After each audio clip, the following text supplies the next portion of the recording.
Good evening, guys. Thank you for joining me for another Thursdays with Ann.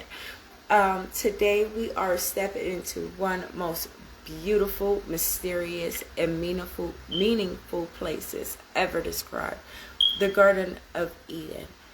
And oh, honey, this isn't just ancient history. This is a life lesson. Garden plant. This is a life lesson, garden planet, right inside our modern world, right? So as we hop into this week's topic, the Garden of Eden, let's just get excited. Just knowing that, let's go back to the beginning with Adam and Eve, and as we talk about Eden. So Eden, as described, is a beautiful place, a place that we are already connected to God. We were already connected. There was no disconnect. There wasn't no sin to disconnect us from God, from the love and who He is. In this place, we could see angels. We could see the heavens right above us, right in that place, in that promised land. And what happened was we fell into temptation. So all those things were taken away. And if you read the book of Adam and Eve and the conflict with Satan, it just explains how horrified Adam was at the fact that he was no longer connected to God and source as he should have been. Now, God never left him, and before he got rid of him kicked him out of the Garden of Eden, He clothed him in Eve, and He said, I'll be with you every step of the way. But because you went the other way, because you fell into temptation, because you did not listen to me and honor my word, I cannot have you in this space. And when I tell you, Adam cried so much that he died, and he tried to commit suicide, him and Eve, at one point. Okay, so let's dive in. Eden, a place of beauty, purpose, and peace. Let's start with the good stuff, because Eden was good. According to Genesis, the Garden of Eden was a paradise planted by God Himself, filled with vibrant life, flowing rivers, and fruit-bearing trees that nourished Adam and Eve. They lived in harmony, with purpose, with peace, and with with direct connection to God. So as I said earlier, they lived with direct connection to God. Could you just imagine that? So Adam was formed from dust, breathed into by God, and Eve was created as his companion, a picture of unity, partnership, and divine intention. Y'all, imagine waking up every day in a place where everything you need is provided, where your purpose is clear, and where you walk with God in the cool of the day.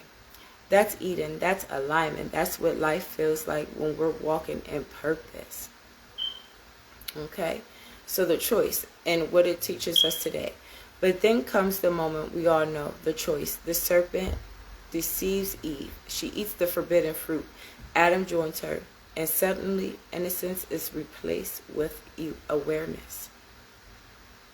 Now listen, this isn't a story about fruit. This is a story about discernment, about listening to the wrong voice, about wanting something that looks good but leads to consequences. Adam and Eve's sin wasn't just disobedience. It was listening to temptation over truth, acting on impulse instead of wisdom, letting desire override discernment. And the consequences was pain, struggle, separation from paradise. Hey, Miss Chisholm. Hey, Angie. Good evening. Good evening. Thank you for joining me.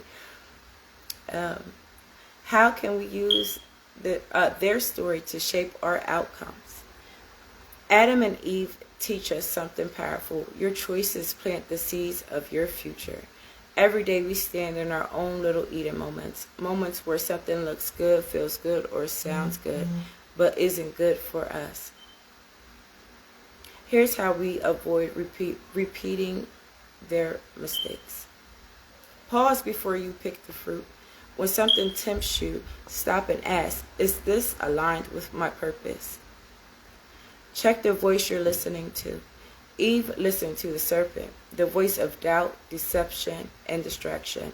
We must learn to recognize when a voice isn't speaking life. So the topic today is the Garden of Eden.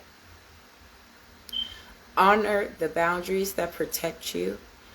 God's no wasn't punishment, it was protection.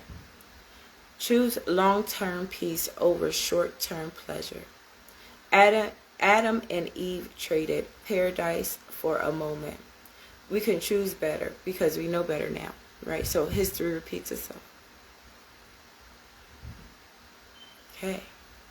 So here's the beauty of it all. Even after the fall, God didn't abandon Adam and Eve. He clothed them. He cared for them. He stayed with them. That means even when we mess up, even when we choose wrong, even when we step out of our own Eden, grace meets us. Love covers us, and purpose still calls us.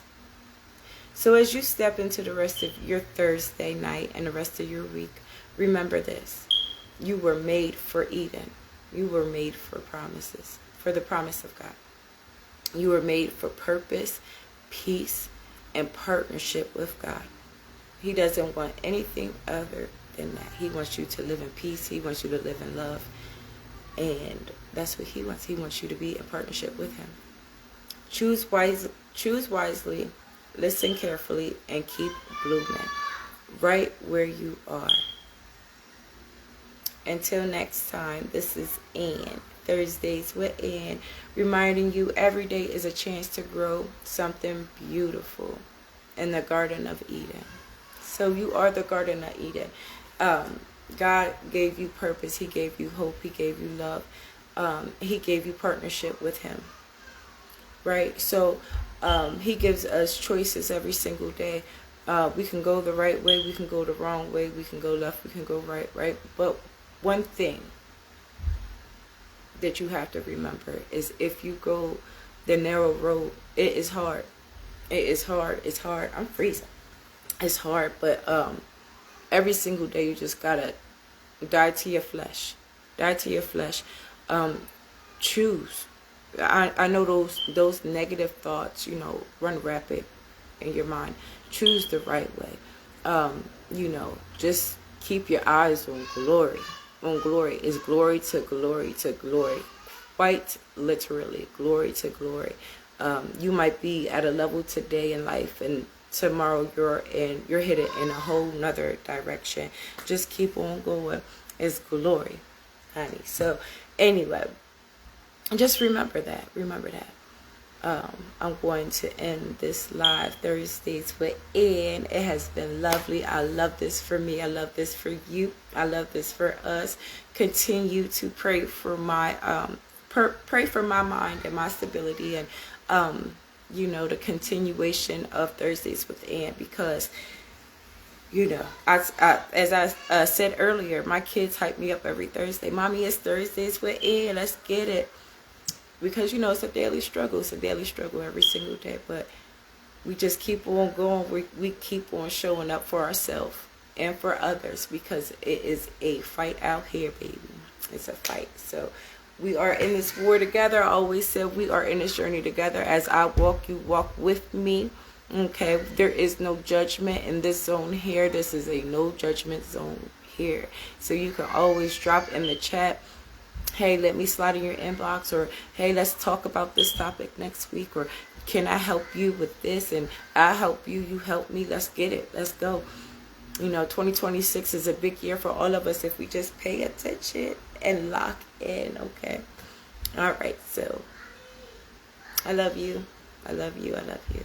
Good night, guys. Good night, Angie. Hit my phone, girl. All right.